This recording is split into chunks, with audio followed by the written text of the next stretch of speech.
You are listening and watching to a very special podcast. Here we have more on Marina and Lear. Let's get to it. Traveling ahead, they managed to, come across a lot of danger, since their encounter with Crowley was a bit of a stretch. But they managed to survive. For now, at least. That's when they came across some sort of abandoned-looking place and entered, but froze in fear when they saw that there were soldiers looking about in the room when they heard a crazy-sounding voice.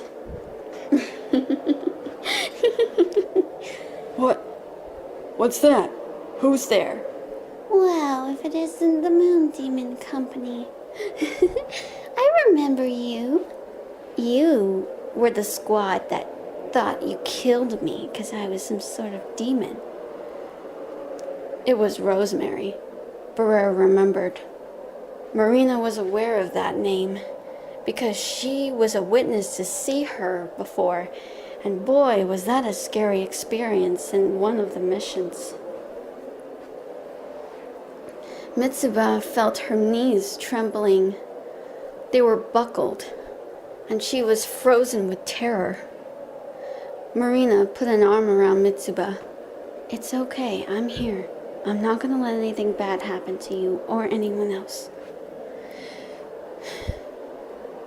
Then they all watched in horror as Rosemary annihilate the soldiers when one of them begged for mercy.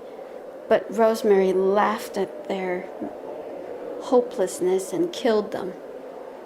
It wasn't until Rosemary began to notice the Shinoa squad, and she had a bit of a carnal, violent look on her face when she saw Yuichiro Hyaguya and Shinoa Haragi. That's when Barrera managed to tell the others to run because something was wrong. Marina accepted this, but Mitsuba asked, "Where are we going?"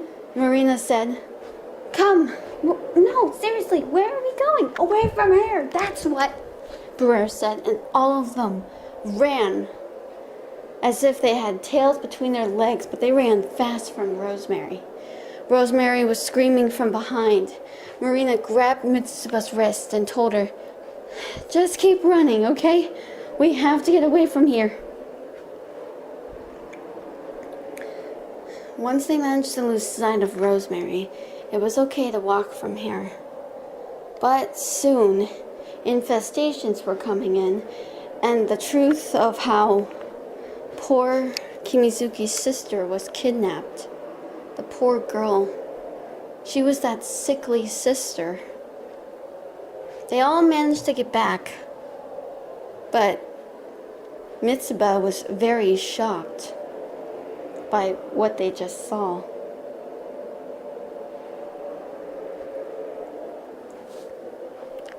That night, Mitsuba couldn't sleep. She felt a little terrified by what she just saw.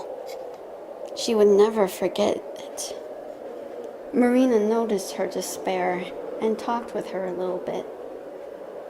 "Señorita, can I do something to make you feel better? We can talk a little if you like." Nah, it's fine. I don't feel like discussing anything anyway. You know, what I don't believe is, I can't believe someone part of you's family is actually alive, but now he's a vampire. It's really strange to have a vampire on our side, but I guess he was pretty much suffering. Oh, really? So, I not only got to meet my first hand of a vampire. You mean this whole world is full of vampires? I thought you knew. I didn't see a lot of them. I mean, we've been trying to show our best, and just hearing about what's been going around. It's not very safe here. I know it isn't. I mean, well, Mitsuba was trying to find the words to say. I don't get it. Why are you being so nice and so energetic? Well, life's too short to be depressed. I mean, everyone goes through depression, and life's too short to be being serious. I mean, if you were serious all the time, that would be your life, and it would be ending 1 minute at a time. And you want to make something meaningful. I guess you got a point there, Mitsuba said. But you treat me like I'm some sort of little sister. I do. I've always wanted to have a sister, but I never had one. I'm an only child. Yeah. You know, you would make a better older sister. And you wouldn't have to see how much of a failure I am. What? If you were a failure, I wouldn't care. My sister does. Wait, you have a sister? Yeah, she goes by the name of Ioi. But every time we come face to face, she always gives me the cold shoulder. She just turns away from me and just doesn't say anything. Oh, really? Ioi and I, well, she's more successful and she joined the Japanese Imperial Army. She's been more mature and very much more successful than I have been. Oh, please. Families are supposed to be supportive, but there are some that can look upon you and just look at you differently. But that's not how I see in you. You are very special. I mean, maybe your sister might need some time, but I'm not going to let anyone bring harm against you.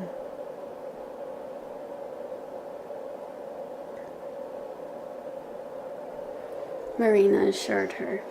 Really? Yeah, of course. Look at me. If anything happens to you, you come and find me. I'm going to keep you safe.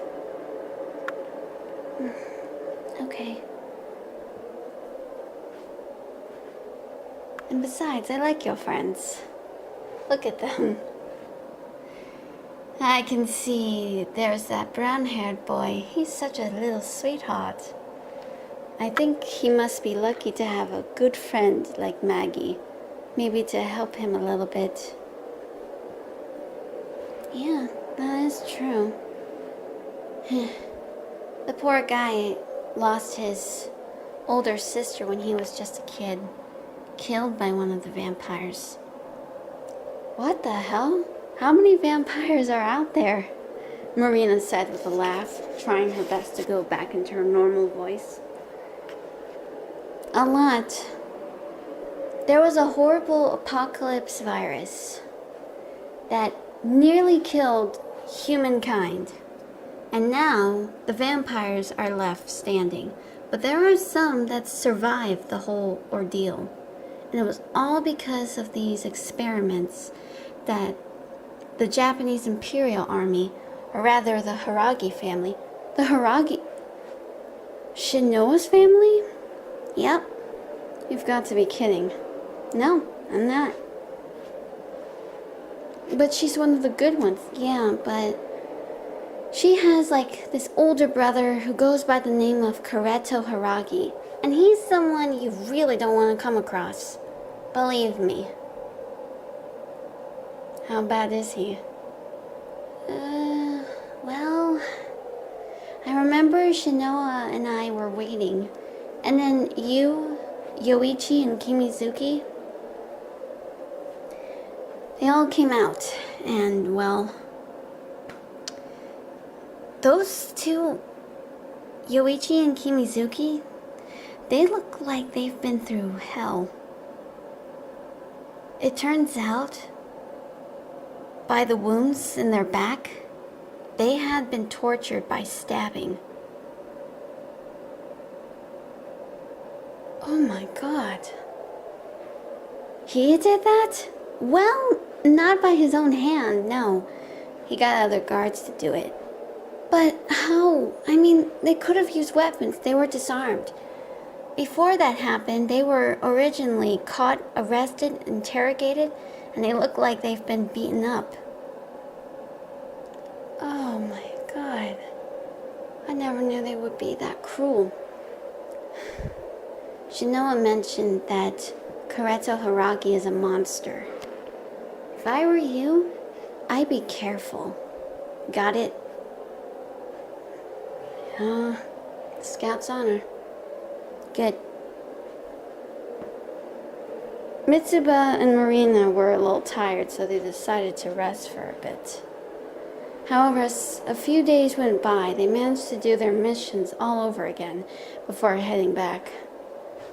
This Rosemary character was really seeping under the skin, but Mitsuba denied any existence of this Rosemary until Mitsuba heard a voice that said, You are such a child.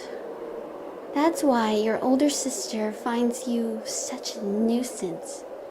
No wonder you can't even become successful like her. Mitsuba tried to call out, Hey, what do you mean by that? Where are you? Mitsuba was scared. I don't think you exist. Oh, you don't think I exist? I know exactly who you are, you spoiled brat. The one that you can't even shut up. You stupid, stupid child. Mitsuba tried to cover her ears. Marina called out, Whoever you are, we're a nasty piece of work. Ask anybody. I beg to differ.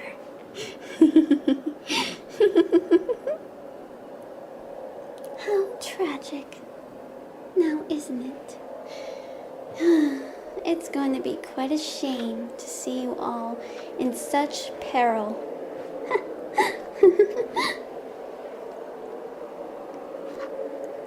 Once Mitsuba recovered from the distress, they all managed to head out, right back to the headquarters base. However, the next day was not so pleasing. Lieutenant Colonel Guren Ichinose was in a rage. He received a note from Barrera that she left. You and Kimizuki was nowhere in sight. That's when Katrina came, touched Guren's arm because she had some visions, and transferred them through Guren's head. All of a sudden, Katrina scampered and left. Off the others went after her. That's it for now, but don't worry, we got more coming your way. I'm Catherine Donovan. I'll see you next time. Take care. Bye.